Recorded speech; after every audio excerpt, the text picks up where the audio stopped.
Good morning, good afternoon, good evening, wherever you are around the world. My name is John Wanaina Karanja, founder of Melanin, which is a Web3 startup based in the distributed energy sector. I am also the co-founder of the Black Blockchain Summit, which is the reason we're here today. And today it's a pleasure to have Mr. Franck Kenye, who is one of the product leads at Gemini, to give us a masterclass about staking as a technology within the blockchain space and how we as a Black community can leverage staking to increase our income or to add value to our Web3 businesses or our own personal endeavors. So without further ado, Franck, karibu sana to the Black Blockchain Summit, and kindly give us an introduction on who you are and what you do. Hi, thank you for having me here. As you mentioned, I am a product manager at Gemini. So I have been at Gemini for about 4 years now. My background is in fintech. And essentially what we do is we build new blockchain features for customers, and we interact with blockchain systems and try to simplify the use case for the average user. Yeah, so I look forward to the questions that we're going to have and to talk about staking. Staking, really, to understand what it is, we might need to go back to the genesis of Bitcoin. It started as proof of work, which means that you had computers who were competing against one another to essentially verify that transactions were accurate on the blockchain and appending new transaction to the blockchain. So you can think about it as a set of computers taking in blockchain data of transactions, validating that, and then proposing it. And you have all the computers verifying that the data is accurate. Once they verify that it is accurate, that new data set gets appended to the blockchain. This process, as you can imagine, was very energy intensive because you had to have these computers being online and competing for this chance of finding a new block. Whoever got to append the block got rewarded in crypto. So this is sort of the premise of what staking is. So staking is essentially fulfills the same function. It is a feature on the blockchain that ensures that there is security and that new blocks are being created. Ethereum, when the Ethereum community realized that proof of work was very energy intensive, they decided to move to proof of stake. So proof of stake is essentially the outcome is the same. We need to have new blocks. We need for them to be secure, but the consensus on how a new computer is chosen to create the new block is different.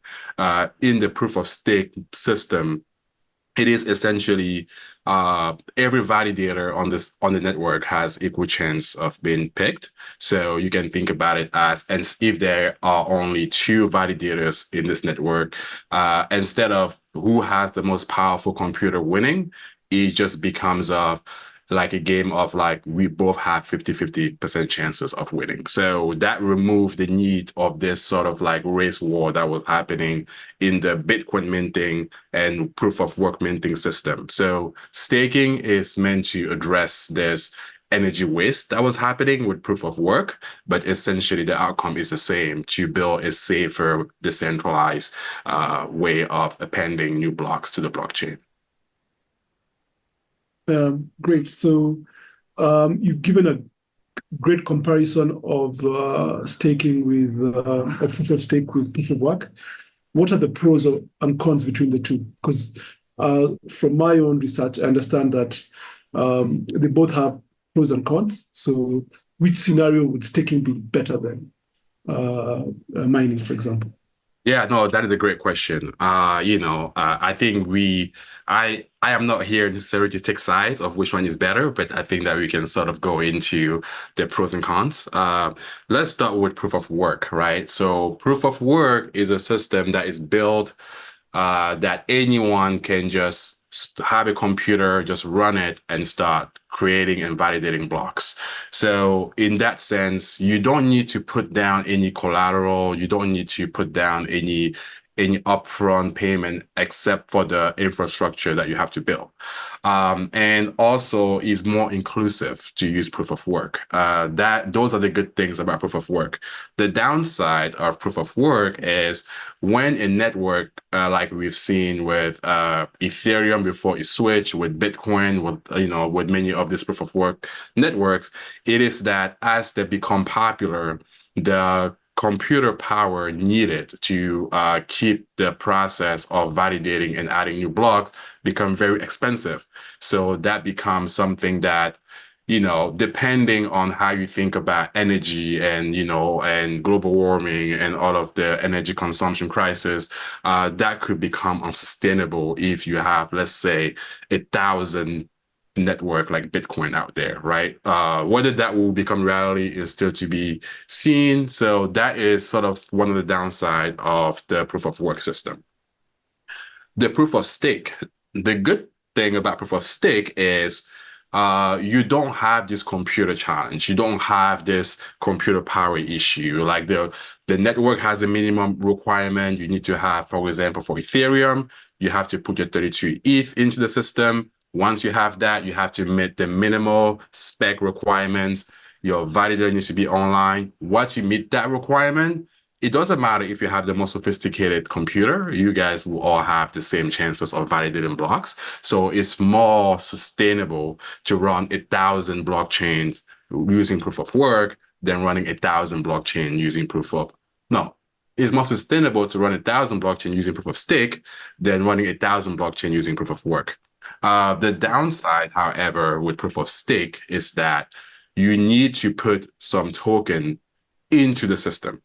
So when we talk, something I did not mention about proof of stake earlier is that for you to run your staking system in a proof of stake, you have to pledge some of usually the native token of that network. So if you want to stake on Ethereum, you have to put some ETH or some Ether into your validator. And that is sort of like a pledge that you're making to the network that you're going to be operating in good faith. And what that means is you're not going to lie. So really you saw address A, send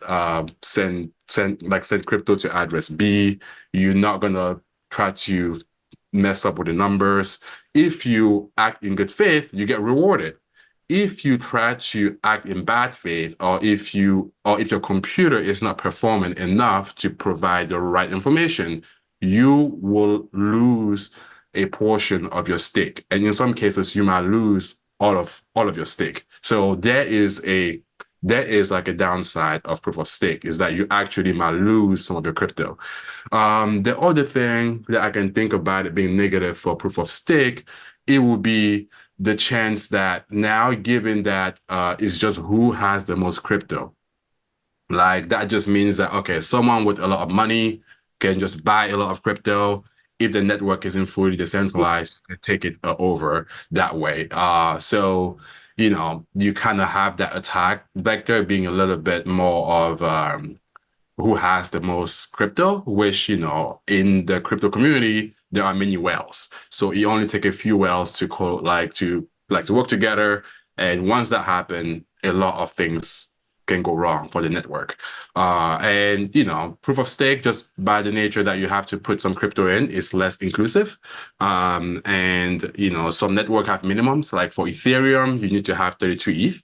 That is that is a lot of money given the current price today. So proof of work, the good thing is you don't need to have any crypto to start, just your infrastructure. The downside is it cuts a lot of energy. Proof of stake, you don't waste the energy, but the thing is you have to put some asset in that could get slashed, or that could get penalized, or you could lose them. And also the attack is just a matter of like who has the most crypto. Great. I think it's very interesting because I work in the proof of work sector, and certainly when you're talking about Bitcoin, the investment you need to be able to mine a few Satoshis is also quite significant. So I think they share that challenge with proof of stake for Ethereum, for example, in the sense that you do need to provide some sort of capital, whether it's through buying machines or putting in some tokens. So so how does staking, or how is that particular issue resolved in staking? Because I've heard of delegated staking, for example. There are innovations trying to solve those two problems, both in proof of work and in proof of stake. So the setup or the challenge is saying you have to invest in the infrastructure to put some Satoshi, and you're wondering how staking solves this issue? Yeah, because for proof of work, you can have side chains that do merge mining, for example, which is what we do at Melanin, and that gives incentives for lower power devices, for example. And in staking, there's something called delegated staking, Yeah. which goes around the problem of having a lot of capital, which, as you said, can be an obstacle. Yeah. So can you maybe speak to delegated staking as a way to sort of resolve this particular issue of capital? Yeah. So delegated staking is, because as we spoke for Ethereum, it requires 32 ETH, which is quite a lot. And in many cases, even just as you mentioned earlier, the cost of infrastructure could also be another barrier of entry. So delegated staking attempt to solve this issue by saying it doesn't matter how much crypto you have, even if you only have 1 cent of crypto, we can help you secure the protocol, and you can also rip off or enjoy the reward of the network. The way that this works is you are going to have, in many cases, like a validator provider that is good at validating blocks, appending new blocks. They're going to they're going to start running the infrastructure on that network. And they're going to now say, okay, I need to have some kind of backing, because in a lot of time in proof of stake networks, what happened is the validator, like the person that controls the most stake or the most validator amount, right? Like in Ethereum, one validator is 32 ETH. So whoever has the most validator is like someone with 5 validators have 5 times the amount of chances of finding like a block compared to someone with only one validator. And different networks have different mechanism. In the case of, let's say, Solana or even Polygon, those are dedicated proof of work. The validator with the most crypto dedicated to them have the highest chances of validating blocks and appending them. So in a dedicated proof of stake system, what happens it is that someone runs the infrastructure, and other crypto holders pledge their crypto to them. Usually there is no minimum, so you can pledge whatever that you want, and this is usually based on reputation. So the validator that has a reputation of having fewer slashes and really earning the most reward will likely attract the most delegation. And this is sort of how some proof of stake system tackle the issue of infrastructure and barrier of entry by having someone who's really good at running validators take care of that, and token holders pull their token into that validator to make sure that it serves as a pledge to the network. Nice. So how do the staking pools work in that sort of setup of delegation? How does a staking pool work? Yeah. Different network have different ways of setting it up. So we can talk about maybe the case of Solana. So in the case of Solana, what happens it is that the validator will have a set of parameters that they are going to set. That could be that for every reward that I earn, I'm going to keep 10%. And that will be the validator maintenance fee and things like that. And the pool actually, customers, and this is very important, especially at Gemini, where we need to keep our customer assets safe. customers are not moving their crypto into the validator. This is like a very important point. The customers have their crypto in a wallet. Most of the time, that crypto is secure.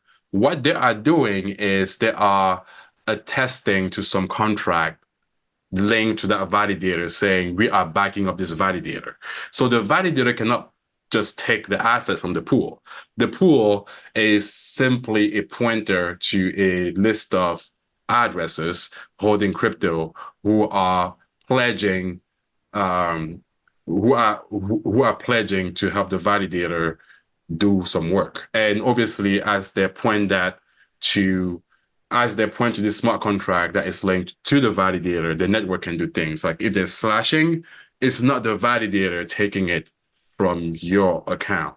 It is most likely going to be the network saying, because you have pledged to a validator and that validator has not behaved properly, we are going to take or burn some of your crypto. So I don't know if you have some other mechanism or feature of the pool that you wanted to cover, but that is sort of like the setup. Yeah, I think that's interesting. Assuming I have, for example, a Starlink connection, Mhm. is it possible for me to set up my validator at home instead of relying on delegating or using staking pools?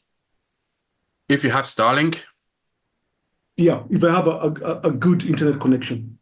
so it's Like, not just internet connection. It also has to do with your infrastructure. yeah, So yeah, so good internet connection, the most, like the latest like software for that network that you're running, making sure that that yeah, network is maintained.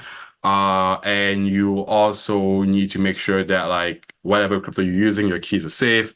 Assuming you have all of that covered, you can run your own validator, but that comes with quite enormous costs in many cases.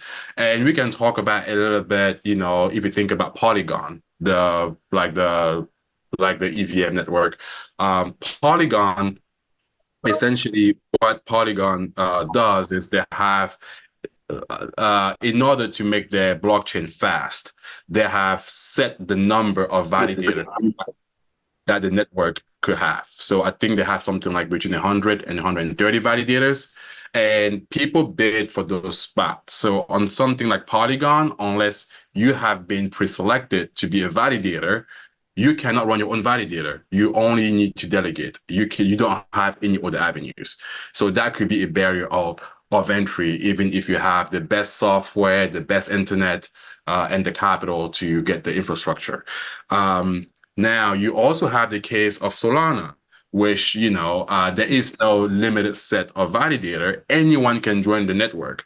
But not the issue, but the barrier of entry with Solana is you need a very heavy investment upfront to be able to run the infrastructure. So if on Solana you have enough crypto to justify running your own validator, then that makes sense. But if you only have, let's say, 10 Solana, running a validator might not be the best economically advisable way of doing it. So it depends on the network. I'm sure there are some networks out there, like maybe, I don't know which one would be cheap to run, but it really depends on the network. But you certainly need to have good internet connection to be able to run a validator. all right. So you work for Gemini. How Yeah. does Gemini, come into the staking game and simplify the process for, the average Joe? Yeah. Yeah, no, that's a great question, and that's something we have been working on for quite some time. As we kind of touch on like the different aspect of staking, Gemini, our core strength is security. It is just like making sure that your crypto asset is safe, and this means having like very robust key signing system, wallet key management. And I think everything with crypto starts there. It starts with security. Now you Yeah. need to have this key, moving some crypto, signing some contract, interacting with the blockchain. So building a safe pipeline for our customer to be able to interact with the blockchain world without leaking any sort of like information that could compromise them. That is really much our pipeline. Now we're thinking, what features and service can we enable customers to do? If you were to stake your own asset today, you have to maintain your own key, you have to run the infrastructure, you have to have the good connection, you have to keep track of like all of the upgrades, you have to know how to code. Gemini simplifies that for the average user. So the average user has an account on Gemini. You log in, you deposit crypto, you click on the button, and your asset is staked. What we're doing in the background is actually making sure that we keep your assets safe during the whole staking process, making sure that the nodes, the infrastructure that the staking system is leveraging is up to date with the latest software, and that is well connected to the internet, that whenever there is a new upgrade coming out, we support them, we monitor like a reward, are they optimal, are they not? If not, how can we improve it?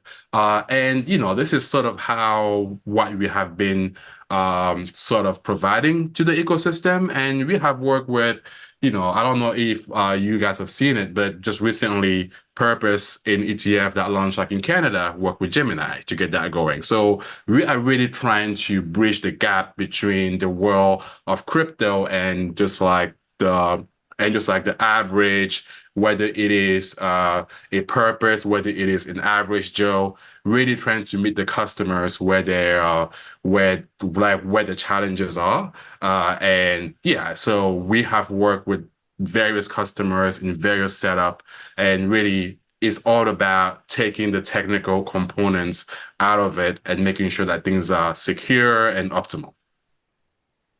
Awesome. So I saw that Gemini has an approach to slashing, which, as you mentioned before, commonly happens to validators that go down. For example, Geth validators in Ethereum. How does Gemini deal with slashing? And then also maybe can you talk about your staking pro and your standard staking, offerings as well? Yeah. So I can say that up to today we have never been slashed. So that's not something that we have ever seen, and this sort of speaks to the infrastructure that we have going about. Really have to do good work in good faith. So we have never been slashed. And the guarantee that we're giving our customers, it is that if something happens to your validator because of Gemini, we're going to look into it, and we will see, we will do what is right by our customers. However, I want to point out that staking doesn't come with a risk, right? Like there could be a black swan event out there. Like if the Ethereum network goes crazy and everyone gets slashed in that scenario, which it has never happened. But let's just assume, because this is like a new technology, that could happen. That could be a different scenario. So we really approach slashing as a case by case, and we are trying to safeguard customer throughout the whole process. But we also want to make sure that customers understand that blockchain system are a new technology. There are some risk. So people should understand what Gemini controls and what Gemini doesn't control. We control the pipeline. We control the keys.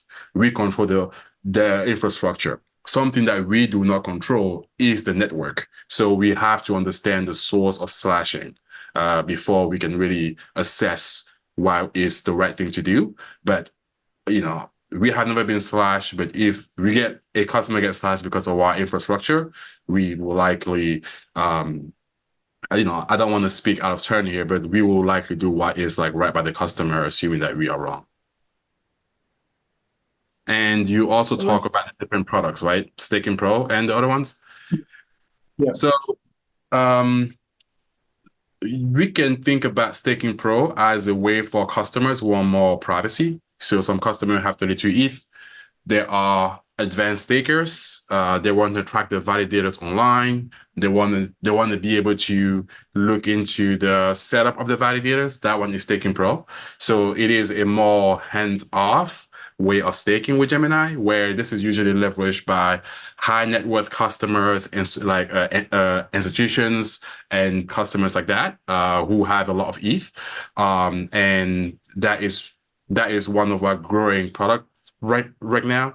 We also offer basic staking, which is essentially if a customer doesn't have 32 ETH, like how can they stake? And essentially what we're doing is keeping the balances, staking everything, and then sharing the reward back to those customers. So it has like a lower barrier of entry where you can stake any amount, and Gemini will make sure that we have 32 ETH to stake it for you. All right.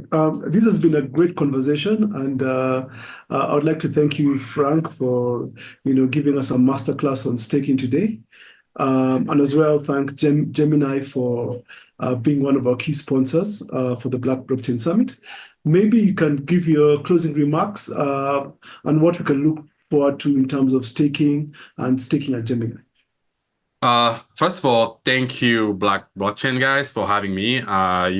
This is a great initiative. I think that more, especially more people within the community should really be aware of this technology and the good things that can come out of it. My family is originally from Central Africa, Cameroon. Back in the days when I had to deal with remittance, the way that I had to send money back home was like I had to pay at times even 10% of what I had to send home.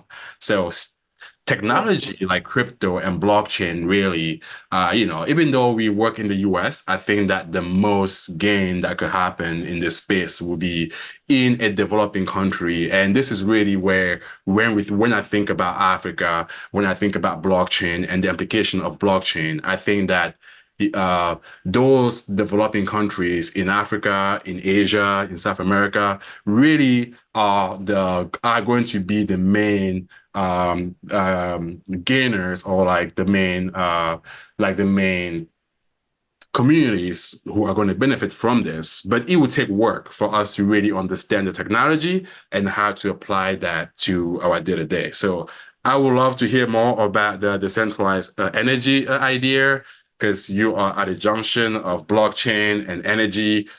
If you come from our part of the world, we know how big energy is an issue. How do we make that work? So I really applaud people like yourself trying to bridge that gap. And at Gemini, we are really trying to make crypto blockchain more inclusive. We are trying to have, the same way that today I open my cell phone, I can go on an app, just log in and start sending funny pictures. People, like, it has gotten to the point where we do not appreciate the tech that is happening in the background. We want to bring blockchain technology there. We don't want to be talking about bytes and crazy seed phrases. We want to speak the language of our customers while providing these benefits, because I truly believe that this technology is going to replace most of the data tracking system. We can forget about trading. I'm talking about just the ability of, features like zero proof, like zero knowledge proof and things like that, when we're talking about the centralized system, the centralized data systems and things like that. I think that the blockchain system has a lot to bring to our community. So, thank you for having me. I look forward to hearing more about projects that come out of this. Yeah. Yeah, thank you. We'll definitely keep in touch and keep you updated on the summit, as well as what we're working on at the summit. So the future is bright. I come from Kenya. My co-founder comes from Congo, which is nearer to Cameroon. Yeah, yeah. Yeah, when I'm in the States, we'll probably look for each other and have some coffee on Oh how we yeah. can change. If you ever come to New York, please find me. Yeah. Thank you so much, Frank. Good to have you. Likewise, guys. Thank you for having me.